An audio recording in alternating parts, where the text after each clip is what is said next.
Hi everyone, it's Graham again and welcome back to my channel. So today I am here with my unboxing for August's My Chronicle book box. And as always, I have the crime and mystery box, and I know what the book is this month because I have spoiled myself. I do spoil myself every month for this box, but yeah, you haven't been spoiled yet. So without much further ado, let's get into the box. So as always, I have not peeked, I have not opened it. It's still sealed. So yeah, let's dive in. I'll just rip into the paper. I always feel a bit bad tearing the paper the way I do, but how else are you going to get in, I suppose? Right, okay, so there we go. Okay, so as always, the first thing I'm seeing is the spoiler card and the author letter, which I will put aside and we'll get back to those later on. And then the first sort of bookish gift that I'm seeing is a postcard. I couldn't think, I had a complete brain fart there. I couldn't think what it was. So it's this gorgeous postcard with this beautiful design. And on the front it says, "She believed she could, so she did." And that's a quote by R.S. Gray. Now I've heard that quote, but I'm not sure who R.S. Gray is. So yeah, bad bookish person. But isn't that just gorgeous? Beautiful. These sort of muted pastel colours. It's lovely. And I'm really happy with that. That's the kind of thing I'd put in a frame and pop up in my library somewhere. So after that, we have what looks like a tote bag, and I'm so excited. Oh my word. Right, on the front of this, it's, I don't know if it, no it doesn't.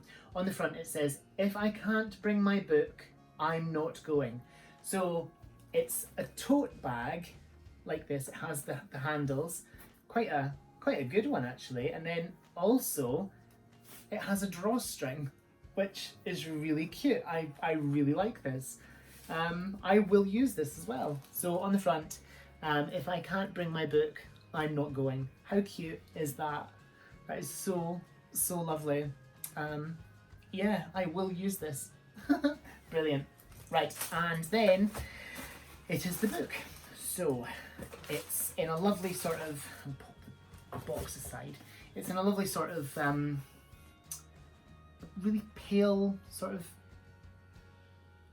robin's egg blue paper, or slightly paler than robin's egg.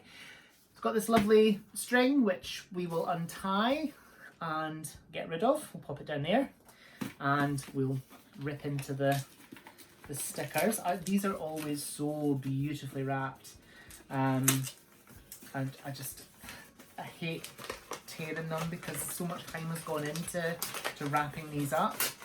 But yeah, how else are we going to do it? So, are you ready for the book? Because I so am. I've been dying to get my hands on this book since I spoiled myself last month for it. It is A Beginner's Guide to Murder by Rosalind Stopes. And the tagline is, "We had known him for 2 days when we decided to kill him." And there's the front cover. And this just sounds incredible. From memory, reading the synopsis of this book when I spoiled myself last month, it kind of put me in mind of The Thursday Murder Club by Richard Osman. But let's read it again and see if it still gives me those vibes. So is there an inside flap? No, that's just some blurbs and some 5-star reviews. Okay, so on the back. "Meet the 3 most unlikely murderers in the making. Grace, Meg and Daphne are minding their own business when 17-year-old Nina stumbles into the coffee shop they're in. She's clearly distraught and running from someone, so the 3 women think nothing of hiding her when a suspicious-looking man starts asking if they've seen her. Once alone, Nina tells the women a little of what she's running from. The need to protect her is immediate, and Grace, Meg and Daphne vow to do just this. But how? They soon realise there really is only one answer: murder. And so begins the tale of the three most unlikely murderers in the making, and may hell protect anyone who underestimates them. So I'm not sure why that gave me Murder Club vibes, but it's like Murder Club with a Thursday Murder Club with a difference. That sounds so good, and I cannot wait to get to it. As always, it is a signed first edition, so we have the author's signature. I wonder if there's a design underneath. No, but it's this lovely sort of pale minty robin's egg green again, which matches the paper it was wrapped in. But yeah, I'm so excited about this book, and I can't wait to get to it. And it will probably be, can't even speak now, it will probably be my first read of September. Is it crazy that we're in September already almost? Where has the year gone? It will soon be Christmas. How depressing is that thought? But let's get to the spoiler card and the author's letter. We'll pop this aside. So the spoiler card first. Let's see. Welcome to the August 2021 monthly My Chronicle book box. There are spoilers ahead. It's up to you if you read this before you unpack. I am delighted to be sharing with you a signed first edition of A Beginner's Guide to Murder by Rosalind Stops. I loved the quirky alternative perspective of this crime novel and the determination of the protagonists. Rosalind Stops balances dark themes and dry humour fabulously and has written us a lovely letter. I'm sure you will be able to make good use of the dual carry tote. Absolutely I will. So that's this gorgeous little thing here. And drawstring bag on your adventures, so long as you are able to bring your book with you. Yes, always. It is exclusive to My Chronicle, and not only does it match the book cover colours, it is also made of recycled cotton, helping to minimise our impact on the environment. I can't speak. I may as well just give up today, my goodness me. I found Grace, Meg and Daphne quite inspiring, and I wanted to create something that reflected this. So that's the main characters from the book. I hope you love the beautiful quote Postcard as much as I do. So absolutely. I hope you enjoy this reading gift box, and I look forward to hearing your thoughts and seeing your photos. Be sure to tag us, hashtag MyChronicleBookBox, at MyChronicleBB on Twitter, at MyChronicleBookBox, Instagram and Facebook, so I can find them. Happy reading and all best wishes, Louise. And then it's a spoiler. So I won't spoil you for the next book, but all I will say is I'm very excited for it. And I'm sure it's a very highly anticipated book from a very good author. So let's get to the author letter. Dear reader, 1. I've been asked if the stories I tell are taken from real life. So first and foremost, I want to make clear that I have never killed anyone. I haven't even tried, but I do hate social injustice and inequality. So I gave that quality to each of my older women protagonists. It's that search for fairness that makes them try to protect poor Nina. I've always been a pacifist, so it's strange in a way that I write about crime, especially murder. But I think it might be my way of processing the unfairness of the times we are living in. 2. We all know that life shouldn't stop at 60, or at any other age. I'm determined that it won't be true for me, or any of my characters. 6 weeks after my first novel was published, at the age of 64, I eloped to the Isle of Skye with my partner of 10 years, and we had a fabulous time. We are still having a fabulous time, even though my husband has been terribly unwell.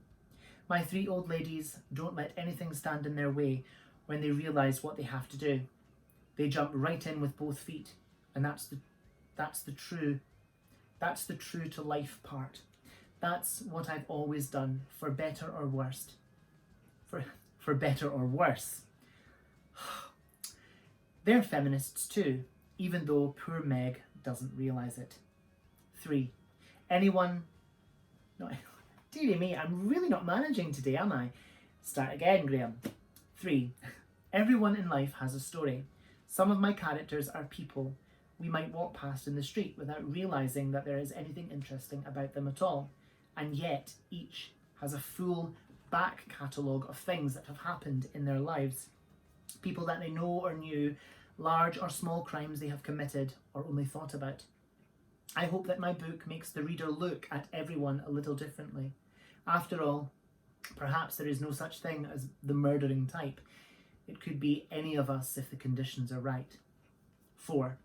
I have consciously tried to use straightforward language. I am a storyteller, and in my work, I want the story to be the main focus, rather than the way it's told. I have always admired writers who seem to be aiming for that, so that's my aim too. I touch on lots of gritty and dark themes in my books, and for me, the best way to do this is to use simple, clear language.